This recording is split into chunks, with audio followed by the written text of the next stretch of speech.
Setelah menyadari bahwa sosok yang selama ini ada di rumahnya bukanlah ayahnya, melainkan arwah Pak Jalil yang merasuki tubuh sang ayah untuk meminta pertolongan, Lisa pun panik. Ia segera bergegas menuju pintu depan rumah yang terkunci. Beruntung, ia masih menyimpan kunci cadangan. Dengan tangan gemetar, ia membuka pintu dan melangkah keluar ke dalam gelapnya malam. Begitu di luar, Lisa buru-buru mengeluarkan ponselnya dan mencoba menghubungi Robi, kakaknya, yang sebelumnya kabur karena takut setelah melihat ayah mereka kerasukan. Meskipun Robi masih diliputi rasa takut, suara Lisa di telepon menggugah keberaniannya. Ia pun memutuskan untuk menjemput adiknya malam itu juga, meminjam motor milik sahabat mereka, Dhot. Tak lama, Robi tiba dan langsung membawa Lisa pergi dari rumah itu. Mereka menuju rumah Dhot untuk mencari perlindungan. Namun belum jauh, Robi memacu motornya lebih cepat. Nafas mereka tercekat hingga akhirnya sampai di rumah Dhot dengan selamat. Di sana, Robi menceritakan semuanya. Arwah Pak Jalil telah merasuki tubuh ayah mereka. Dan tampaknya memiliki pesan penting yang belum tersampaikan. Namun, setelah gagal meminta bantuan dari keluarga Robi, arwah itu tak menyerah. Ayah pergi menuju rumah sahabat lamanya semasa hidup, Pak Rungkat. Pak Rungkat, yang memiliki firasat buruk sejak sore, meminta anaknya, Peot, untuk tidur bersamanya malam itu. Benar saja, saat malam semakin larut, terdengar suara lirih memanggil dari luar rumah. Suara itu jelas terdengar oleh Pak Rungkat dan juga oleh Peot. Suara itu, suara Pak Jalil. Mereka berdiri kaku dalam gelap. Suara itu terus berulang-ulang, menyebut nama Pak Rungkat dengan nada pilu. Tak salah lagi, itu suara sahabatnya yang telah meninggal. Arwah itu datang, membawa pesan yang belum tuntas. Keesokan harinya, Robi mengumpulkan geng lamanya, 4G, yang terdiri dari dirinya. Sebelum lanjut mohon subscribe channel ini. Dan tonton sampai akhir ya teman-teman. Dhot, Kona, dan Peot. Mereka membicarakan misteri di balik kematian Pak Jalil. Robi curiga, kematian itu tidak wajar, dan mungkin berkaitan dengan seorang wanita, Dewi, istri Bang Topan. Tapi Robi menyimpan rahasia besar. Ia menduga Dewi sebenarnya adalah Nona Elin, anak dari mafia kelas kakap yang mengubah wajahnya demi bisa menikahi Bang Topan dan hidup tenang. Hanya satu orang yang tahu rahasia itu. Robi pun mengungkap kecurigaannya. Bisa jadi, Dewi alias Nona Elin menyuruh bodyguardnya untuk meracuni Pak Jalil, demi menjaga rahasianya tetap terkubur. Tapi arwah Pak Jalil belum tenang. Ia ingin keadilan. Dan kini, geng 4G harus memutuskan, apakah mereka cukup berani untuk menggali kebenaran, atau justru menjadi target berikutnya? Sore itu, geng 4G duduk melingkar di teras rumah Dhot.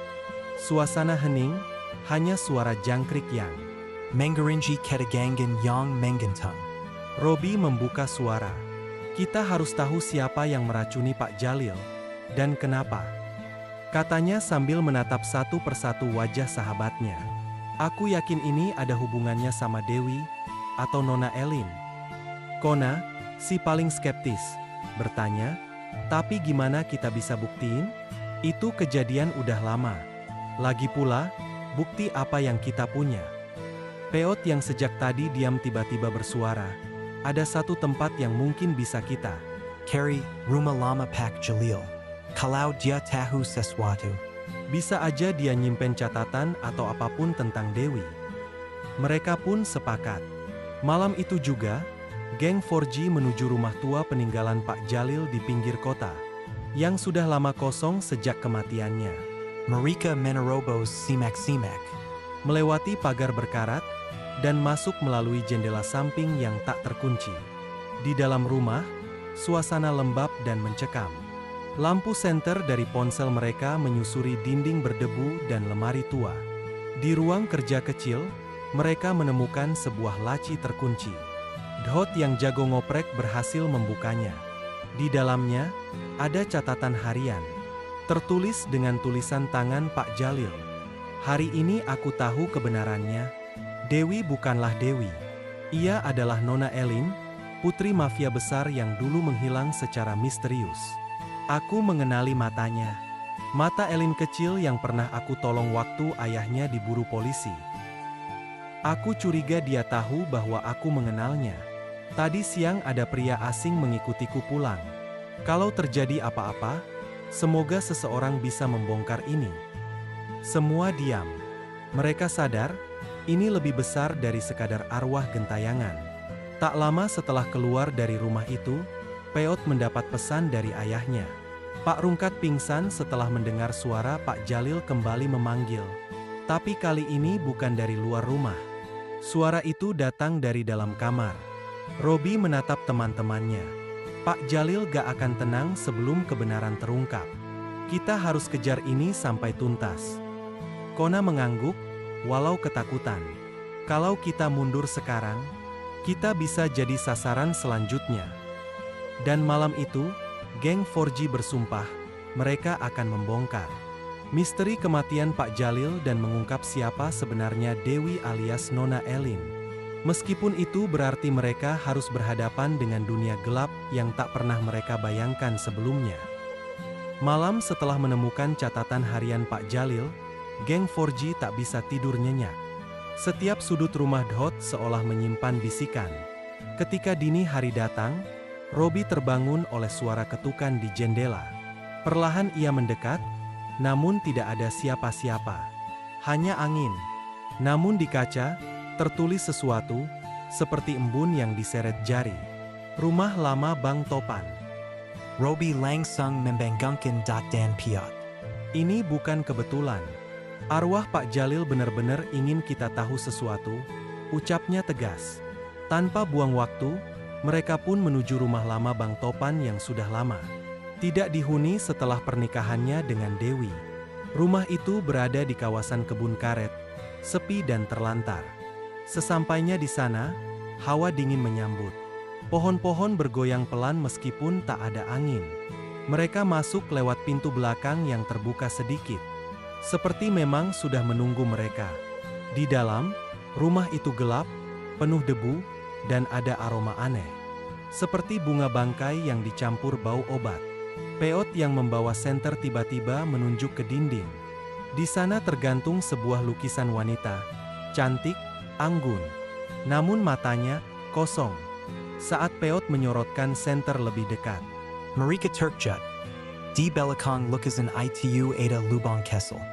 Dhot mendorong lukisan itu, dan lubangnya terbuka, mengarah ke ruangan tersembunyi. Ruangan itu kecil, seperti bunker. Di dalamnya mereka menemukan lemari besi tua. Dan di lantai, berserakan foto-foto lama, salah satunya foto Elin, masih remaja. Bersama seorang pria berpakaian jas hitam, tampak seperti bodyguard. Astaga, ini bukti kalau Dewi itu beneran Elin, kata Robi sambil gemetar. Di bawah tumpukan kertas, mereka menemukan botol kecil bertuliskan huruf Latin. Samar, dosis tinggi, fatal dalam 2 jam. Racun, ucap Kona pelan. Ini pasti racun yang dipakai buat bunuh Pak Jalil. Tiba-tiba, lampu senter mati. Jelap total. Dari dalam kegelapan, terdengar suara berat dan serak. Kalian sudah terlalu jauh. Suara itu bukan suara manusia biasa. Suara itu dingin, menggema, dan membuat lutut mereka lemas. Bayangan besar muncul di pojok ruangan. Perlahan, sesosok pria berbadan kekar muncul. Mata merah menyala. Wajah dingin tak berperasaan. Bodyguard Ellen. Bisik dot ketakuten. Dia berjalan perlahan ke arah Marika. Membawa pisau. Tapi sebelum ia menyentuh mereka, terdengar suara lantang dan marah dari balik ruangan. Berhenti! Sebuah cahaya